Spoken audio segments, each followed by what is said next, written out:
दुष्कर्म के बाद जन्मे बच्चे का डीएनए टेस्ट मां की मर्जी के बिना नहीं कराया जा सकता और न ही बच्चे के असली पिता की पहचान के लिए पीड़ित मां को मजबूर किया जा सकता है। दुष्कर्म पीड़ित नाबालिग लड़की की मां द्वारा दायर याचिका की सुनवाई के दौरान इलाहाबाद हाई कोर्ट ने यह बड़ी बात कही। साथ ही हाई कोर्ट ने पॉक्सो कोर्ट के उस आदेश को भी खारिज कर दिया जिसमें दुष्कर्म पीड़िता के बच्चे के पिता का पता लगाने का आदेश दिया गया था। इलाहाबाद हाई कोर्ट की लखनऊ खंडपीठ ने गुरुवार को एक अहम फैसले में यह बातें कही। कोर्ट ने कहा कि सवाल यह नहीं था कि अभियुक्त पीड़िता ने बच्चे का पिता है या नहीं, बल्कि पॉक्सो कोर्ट को यह तय करना था कि अभियुक्त ने पीड़िता से दुष्कर्म किया है या नहीं किया है। जस्टिस संगीता चंद्रा की एकल पीठ ने दुष्कर्म पीड़िता की मां की ओर से दाखिल याचिका को मंजूर करते हुए कहा कि पीड़िता की मर्जी के बिना उसके बच्चे की डीएनए जांच नहीं की जा सकती।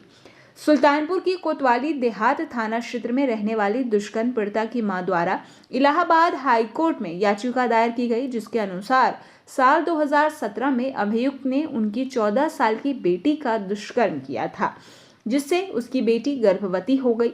नाबालिग की मां ने 7 महीने बाद थाने में शिकायत दर्ज कराई। जांच के बाद पुलिस ने आरोप पत्र दाखिल किया। अभियुक्त के किशोर होने से मामले की सुनवाई किशोर न्याय बोर्ड में शुरू हुई।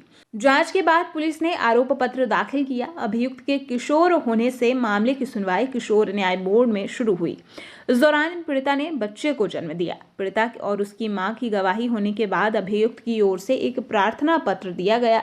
इसमें अभियुक्त ने नाबालिग लड़की के बच्चे के डीएनए टेस्ट की मांग की। किशोर न्याय बोर्ड ने 25 मार्च 2021 को इस मांग को खारिज कर दिया। इसके बाद अभियुक्त ने पॉक्सो कोर्ट में अपील दाखिल की।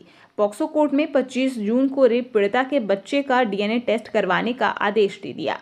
पॉक्सो कोर्ट के खिलाफ पीड़िता की मां ने हाई कोर्ट का रुख किया। पीड़ित नाबालिग की मां की तरफ से हाई कोर्ट में दाखिल याचिका में कहा गया कि पॉक्सो कोर्ट ने यह नहीं देखा कि मां के डीएनए टेस्ट का आदेश देने से कहीं बच्चे के नाजायज होने की घोषणा न हो जाए, साथ ही मां भी चरित्रहीन तो घोषित नहीं हो जाएगी। इलाहाबाद उच्च न्यायालय ने पीड़ित महिला की मां की याचिका को लेकर अहम फैसला सुनाया। हाईकोर्ट ने पॉक्सो कोर्ट के आदेश को खारिज कर दिया और कहा कि पीड़िता की सहमति के बिना उसके बच्चे के डीएनए टेस्ट का आदेश नहीं दिया जा सकता। कोर्ट ने कहा कि हो सकता है कि डीएनए टेस्ट से इनकार करना पीड़िता के खिलाफ जाए, इसलिए बिना सहमति के डीएनए टेस्ट का आदेश देना कानूनी तौर पर ठीक नहीं है। हाईकोर्ट ने कहा कि पॉक्सो कोर्ट को यह तय करना था कि आरोपी ने पीड़ित नाबालिग के साथ दुष्कर्म किया है या नहीं किया है। सवाल यह बिल्कुल भी नहीं था कि दुष्कर्म के बाद जन्मे बच्चे का पिता कौन है। कोर्ट ने कहा कि दुष्कर्म पीड़ित मां की मर्जी के बिना जबरन उसके बच्चे का डीएनए टेस्ट नहीं कराया जा सकता।